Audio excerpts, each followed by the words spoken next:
Buenas tardes. Hoy os presentamos el libro Naufragios en la carrera de Indias durante los siglos XVI y XVII, El hombre frente al mar. Nos acompaña su autor, Pablo Emilio Pérez, catedrático de Historia de América de la Universidad de Sevilla. Bienvenido. ¿Qué tal? Buenas tardes. Buenas tardes. ¿Cree que el tema de los naufragios ya no tiene interés o por el contrario está muy vivo en la prensa? Está, yo creo que totalmente vivo.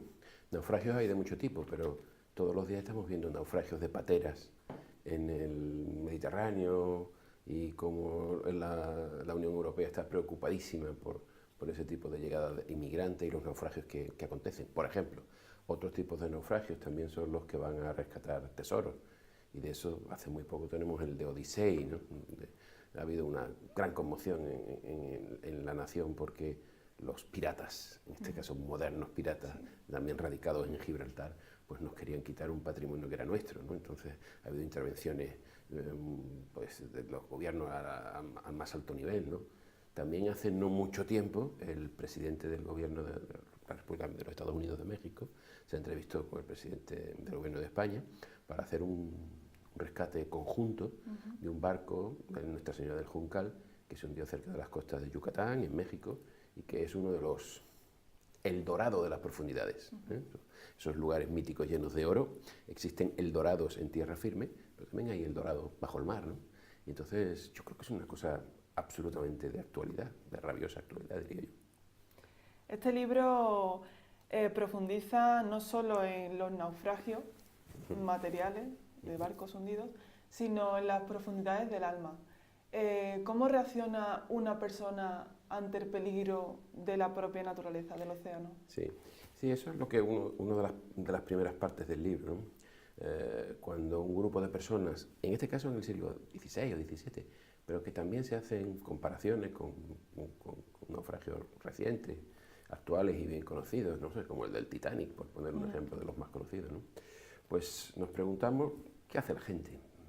Cuando se ve venir la borrasca, ¿no? Terrible, ¿no? El huracán que nos consume, ¿qué hace la gente? ¿Reza o hace técnicas puramente mecánicas para salvar el barco, ¿no?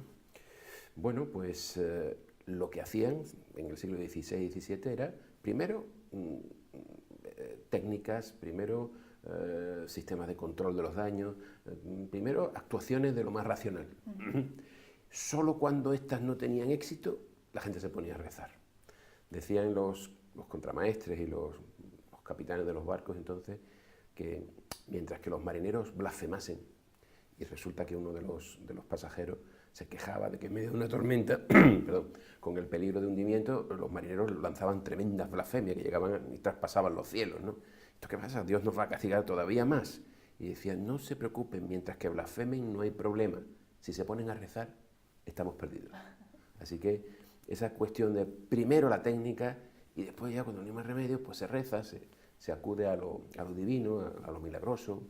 Eso, que yo creo que también se sigue haciendo hoy, ¿no? Pues se hacía en el siglo XVI y XVII igual, exactamente igual. ¿Hemos cambiado mucho? En lo sustancial no.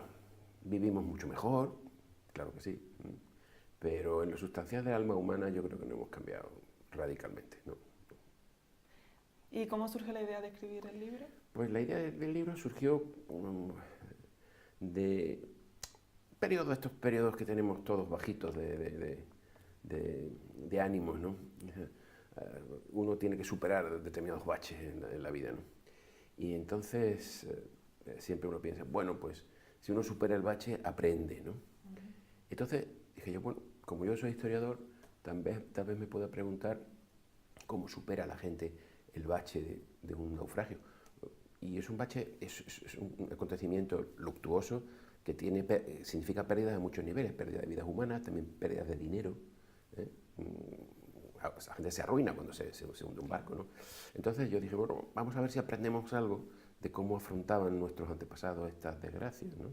Y en el fondo eso es un libro espejo, ¿no? Vamos a ver cómo la gente se enfrenta a estos problemas y a ver si me dan alguna clave. ¿Le dio alguna clave? Sí que me dio claves, sí que me dio claves. Y sobre todo me ayudó porque como historiador, cuando uno se mete en un trabajo, pues a veces se le olvidan otras cosas, ¿no? La memoria es importante, pero el olvido es tan importante como la memoria. Y a veces trabajar en un libro te hace olvidar. ¿A qué público va dirigido? Pues yo siempre he pensado que tiene que ser a un público amplio, no digamos al gran público en general que lo pueda leer todo el mundo, yo creo que lo puede leer todo el mundo, pero va dirigido a un público medio culto, no universitario, aunque el libro es totalmente universitario. El libro, sus fuentes son todas de origen primario, están sacadas del Archivo General de India y de algunos otros archivos, y también de alguna bibliografía muy especializada. Bibliografía de naufragios portugueses, por ejemplo, escritas en portugués, son libros que no son de uso corriente, y las fuentes tampoco lo son, pero como está tratado el material, se pretende que sea accesible a cualquiera. A mí no me gusta que los historiadores estemos enterrados o encerrados en torres de marfil, y que no nos entienda nadie, porque entonces, claro, nadie nos lee, ¿no? Yo prefiero, sin embargo, un lenguaje más sencillo, más directo, correcto, pero que lo más difícil se pueda decir de una manera simple, accesible. Esa ha sido siempre mi idea. No tener complejos. A veces los historiadores tenemos complejos de los científicos instrumentales, de los científicos experimentales. Uno coge un libro de física cuántica y no se entera de nada, ¿no? Entonces, porque es un científico. Entonces, cuando uno abre un libro de historia, que tampoco se entere de nada y así se nota que somos muy científicos, pues no, yo no pretendo eso. Yo pretendo que mi libro sea lo más científico posible y que todo el mundo se entere. Más o menos. Creo que lo ha conseguido. Bueno, vamos a ver. ¿Cómo ha estructurado la obra? Pues la obra la he estructurado más o menos como si fuéramos en un barco y nos fuéramos encontrando con las distintas etapas del problema, ¿no? Primero, vamos en ese barco, se acerca el peligro, se acerca la tormenta, y bueno, cómo se reacciona ante ese peligro, que serían, digamos, los primeros capítulos, ¿no? A continuación, una siguiente parte del libro sería, bueno, el problema se nos ha venido encima. Estamos destrozados, el barco hace agua por todos lados, ¿no? Como a veces, insisto, las personas en la vida corriente, a veces nuestras vidas hacen agua por todos lados, ¿no? Bueno, ¿qué hacemos? ¿Cómo nos salvamos? ¿Quién se salva primero? ¿Cómo hacemos ese salvamento? Esa sería una segunda parte del libro, ¿no? ¿Qué orden hay? ¿Cómo se escogen en la forma de salvarse a la gente? ¿Cómo se escoge? Esa sería una siguiente parte del libro. Tercer lugar, bueno, esto ha sido un desastre. Aquí ha habido gente que ha muerto, ¿no? No se ha podido salvar. Ese es el tercer paso, ¿no? ¿Cómo se enfrenta la gente a la muerte? A lo inevitable. No todos nos enfrentamos de la misma manera. Por circunstancias personales, por nuestro honor, por querer salvar. El honor es lo que la gente espera que nosotros hagamos. Y bueno, ¿qué espera la gente que haga un noble? ¿Qué espera la gente que haga un marinero simple, que al fin y al cabo pertenecía a un estrato de la sociedad muy bajo? ¿Cómo nos enfrentamos ante la muerte? Hay quien se reúne a cantar poemas, hay quien se viste de domingo para enfrentarse con la muerte, y hay quien no, hay quien pide perdón a todo el mundo. En fin, ¿cómo se enfrenta a la muerte? Y después habría un último paso, que es que de estas tragedias hay mucha gente que saca provecho. Por desgracia. Así que de cualquier tragedia, normalmente de cualquier tragedia, hay quien saca provecho. Entonces estoy pensando ahora en ese avión que desgraciadamente se estrelló en los Alpes porque el piloto parece que decidió hacerlo, ¿no? Entonces, bueno, ¿quién saca provecho? Bueno, ahí ha habido unas compañías que han tenido que retirar los restos. Esos están contratados, ¿no? Siempre hay negocio detrás de... Siempre hay negocio. O cuando se hunde un barco, este barco que se ha hundido ruso en las Canarias y que está saliendo petróleo, ¿no? Bueno, el gobierno ha tenido que contratar a una compañía, creo que noruega, que tiene unos submarinos, unos mini submarinos que sellan las salidas de fuel, ¿no? Eso costará muchísimo dinero. Y la compañía estará contentísima de que se haya hundido el barco. Y todo sea por salvar la plata del rey, perdón. Es una de las frases que se dice en el libro. Sí. En caso de hundimiento, ¿qué o quién se salva antes? Sí, eso es curioso porque, aunque es muy conocida la frase actual de mujeres y niños primero, no sé si es una frase machista, hoy en día no me atrevería yo a decirla, mujeres y niños primero. ¿Por qué mujeres? Bueno, vamos a dejarlo, se decía así. En los siglos XVI y XVII no se decía así. Es más, hay un general de la carrera de India, un general, es decir, el comandante de una de las expediciones de la flota, que entonces llamaban generales, no almirantes, pues establece el orden de cómo hay que abandonar un barco y qué cosas se hay que abandonar primero. Y él dice, lo primero que tiene que ser transbordada una barca para que se salve es la plata del rey. Lo primero, antes que ninguna persona, la plata del rey. Después, segundo, la plata de los particulares. Es decir, la plata, los dineros contantes y sonantes que pertenecen no al rey, sino a personas que van a bordo, ¿no? Tercer lugar, ya entonces sí aparecen las mujeres y los niños y los viejos, los ancianos, que podrían ir como pasajeros, porque como marineros no, ¿no? En cuarto lugar, curiosamente, aparecen los esclavos, porque los esclavos eran una mercancía y como tal eran valiosos. Después viene ya la tripulación, por orden de los más pequeños primero, porque en las tripulaciones a veces había eso que llamamos nosotros grumete, pero que entonces se llamaban pajes. Primero los pajecillos de nao, dice, los niños que tenían 8 o 9 años, y después ya los marineros, hasta el final, el capitán. Eso era en teoría. En la práctica, en muchos naufragios, pues sálvese el que pueda. Si había poco tiempo, sobre todo para escapar, pues ahí todo el mundo luchaba por su vida como locos, ¿no? Y los ricos, los pasajeros ricos sobornaban a los marineros para entrar ellos primero en la barca. Te doy este lingote de plata si me subes primero en la barca. Y esa es la realidad, ¿no? En el mundo actual eso ha pasado también. Uno tiene la inconsciencia del hundimiento del Titanic, ¿no? Me parece que se hizo de con cierto orden, aunque en el Titanic también salieron a reducir las pistolas y hubo tiros. Pero en fin, como el Titanic tardó en hundirse casi 3 horas, 2 horas y media largas, hubo tiempo de organizar un poco, ¿no? Se salvaron sobre todo gente de primera clase y de segunda clase, pero se organizó un poco. Pero en los años 90, creo, se hundió un ferry, el Estonia, esto que cruzaba el Báltico, no sé qué. Ese ferry se hundió, me parece que fueron en pocos minutos. Bueno, cuando se rescataron a los supervivientes, la mayoría, el 90 y tantos % eran hombres jóvenes y fuertes, los que pasaron por encima de todos los demás. Claro. Mientras que mujeres, niños y viejos, eso se acabaron todo.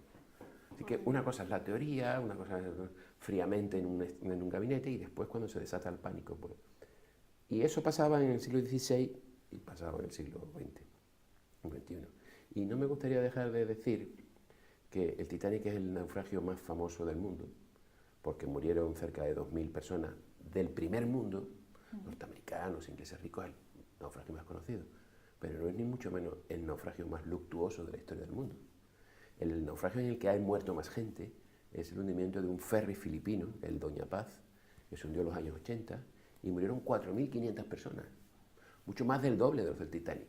¿Quién sabe? ¿Quién recuerda a los pobres náufragos del Doña Paz? Nadie. Es que eran filipinos, no eran de Nueva York. Las vidas valen también sus cosas. De este tipo de reflexiones son las que yo procuro hacer en el libro. Y a destacar la figura de Leonor de Sá. Cuéntenos un poco sobre ella, que es bastante Sí, Leonor de Sá es una figura muy interesante porque se decía en su tiempo que era la mujer más guapa del siglo XVI. Ya sería guapa. Era una portuguesa que era hija del gobernador de una de las provincias portuguesas de África, casada también con un gobernador local, y volvía con su marido a Portugal, atravesando el estrecho, el Cabo de Buena Esperanza, ¿no? El Cabo de Buena Esperanza. El barco tenía tanta carga que se hundió. No resistió un temporal y se hundió. Y casi toda la tripulación se salvó, quedaron en la costa, pero no sabían qué hacer y anduvieron durante mucho tiempo buscando los asentamientos portugueses más cercanos.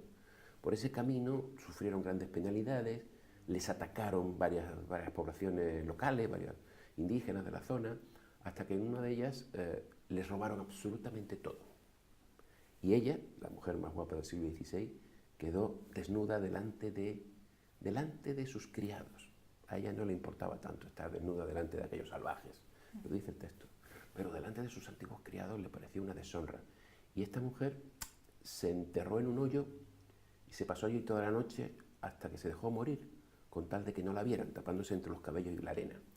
Ella misma. El marido les decía, sal de aquí, Leonor, que al fin y al cabo todos hemos nacido desnudos, no sé. Se dejó morir. Entonces esto es que a veces la honra mata. ¿La honra qué es? Lo que uno espera, que los demás esperan que tú hagas. Tú tienes honor si eres un caballero. Si te robas la novia, sacas la espada, porque eres un caballero. Si eres un menestral y te robas la novia, igual dices, que se la lleven. O sea, de cada persona se esperaba un comportamiento. Y de una mujer noble del siglo XVI se esperaba que ella actuase así, de tal manera que Leonor se hizo famosa en el siglo XVI por su comportamiento. Y, por ejemplo, el gran poeta portugués, Camões, en su más famoso poema, Os Luisiadas, pues relata la hazaña. Y varios poetas la cantaron, porque esta mujer había reaccionado como debía de reaccionar. Como doña María Coronel aquí en Sevilla, y cuando la pretendió Pedro I, se desfiguró el rostro para no ser, a sus ojos, atractiva, lo cual es, por cierto, mentira, absolutamente cierto, pero bueno, pero queda en esa mentalidad, ¿no? Y también esa romana Lucrecia, que cuando la perseguía el rey Tarquino el Soberbio se mandó matar, se mató antes de acceder a sus requerimientos. Con esto se quiere decir que aprendemos en estas circunstancias trágicas lo que la gente considera que es lo justo, lo bueno, lo honorable. Y en estas circunstancias se puede saber. Porque si no, la gente calla, la gente simplemente en las situaciones normales no saca todo lo que tiene dentro. Se escabulle, se envuelve en velo de lo correcto, de lo políticamente correcto. Pero en estas situaciones la gente sale a la superficie. Esa es la idea del libro, ¿no? Aprovechar que en una situación extraordinaria la gente se comparte extraordinariamente. Cuando un barco se hunde, salen a flote todos los secretos de una sociedad a veces. Pues con esa reflexión nos despedimos de la entrevista. Muy bien. Ha sido un placer. Mencionar que es un libro muy ilustrado. Sí, tiene 100 y pico ilustraciones a todo color. 110, mapas. 115 mapas. Y son todos fuentes de la época, es decir, que no son dibujitos por poner, sino que ayudan a comprender el libro. Podría hacerse una lectura a través de las imágenes también. De acuerdo, pues muchas gracias, un placer. De nada, ha sido un placer. Y nos vemos la próxima semana con otras novedades editoriales de la editorial de la Universidad de Sevilla. Hasta pronto.